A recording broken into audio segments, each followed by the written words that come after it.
El libro de Apocalipsis, como mencionaba, es un libro cuidadosamente organizado. Consta de dos mitades con un centro muy especial.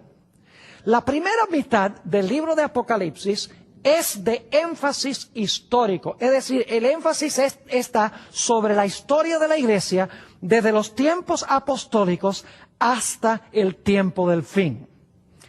La primera mitad de Apocalipsis tiene 7 iglesias, 7 sellos y 7 trompetas. Las 7 iglesias, los 7 sellos y las 7 trompetas cubren el mismo periodo de tiempo desde los tiempos apostólicos hasta el final de la historia, pero cada serie presenta la historia desde una perspectiva un poco diferente.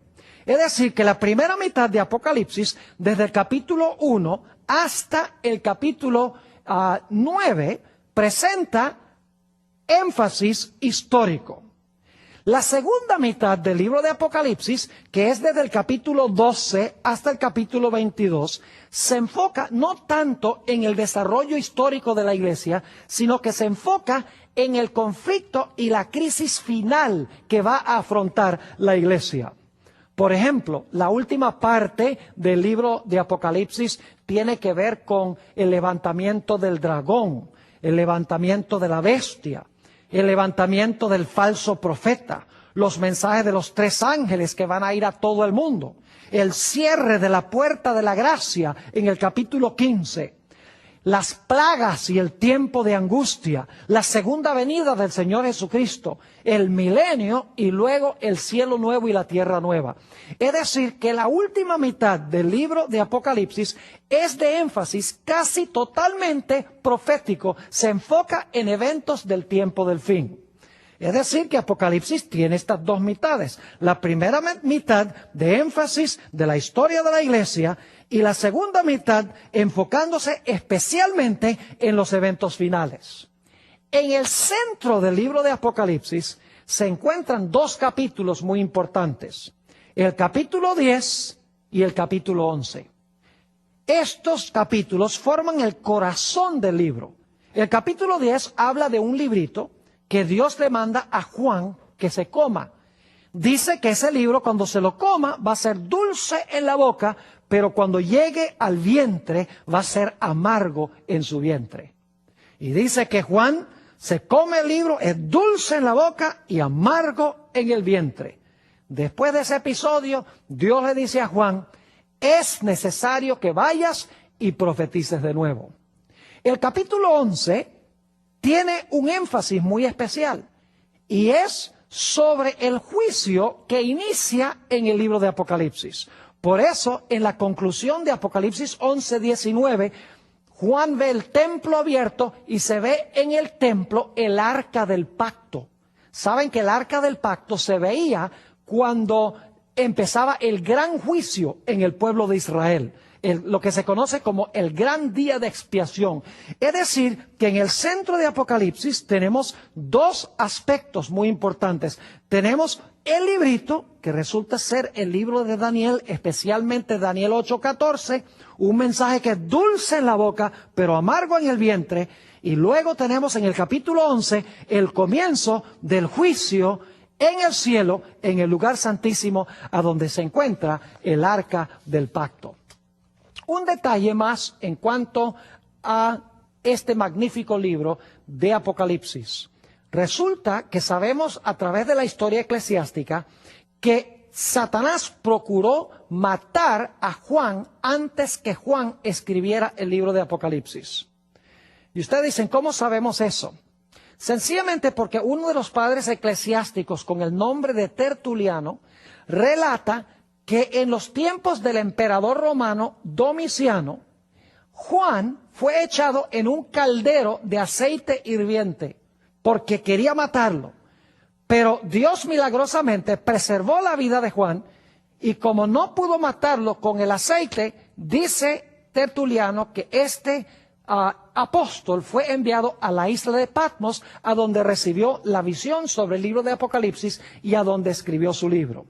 Elena White, en su libro Hechos de los Apóstoles, página 455, corrobora esta tradición eclesiástica cuando dice lo siguiente: Juan fue echado en un caldero de aceite hirviente, pero el Señor preservó la vida de su fiel siervo, así como protegió a los 3 hebreos en el horno de fuego.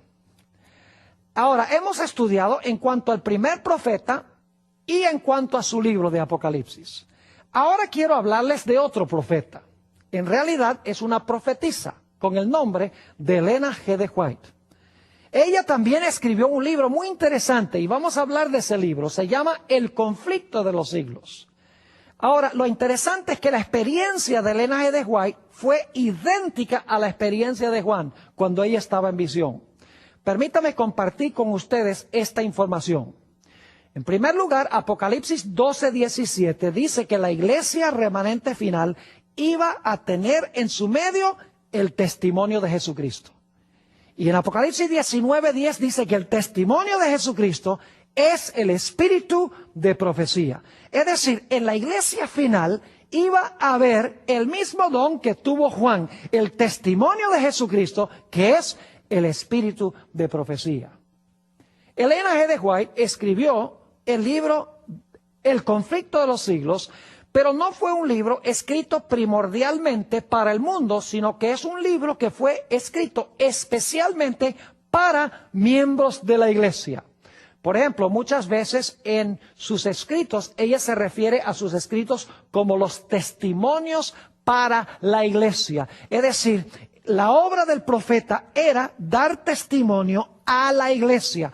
Así que así como Juan presentó su mensaje especialmente para la iglesia, Elena G. de White también presentó su mensaje especialmente para la iglesia.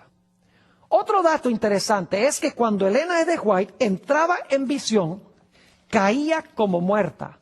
Permítame leerles una cita donde ella describe una de sus primeras visiones. Es el manuscrito 16 del año 1894. Dice ella, cuando entró en visión, pensaban que estaba muerta y velaron y oraron por mucho tiempo, pero para mí era el cielo, era la vida.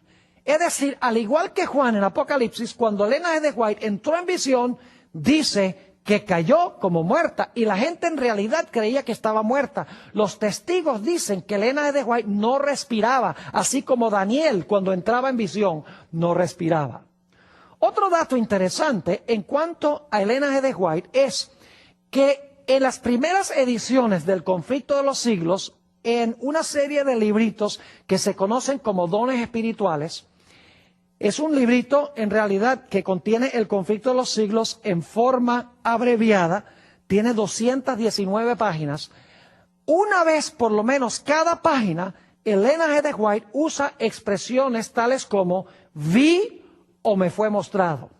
La misma expresión que usó Juan en su libro más de 40 veces, Elena G. de White en el libro Dones Espirituales, que es el precursor del libro que tenemos hoy, El conflicto de los siglos, ella usó la expresión vi o me fue mostrado. Otro dato interesante en cuanto a Elena G. de White es que, aunque su mensaje fue inspirado por Dios, el mensaje le era entregado por un ángel.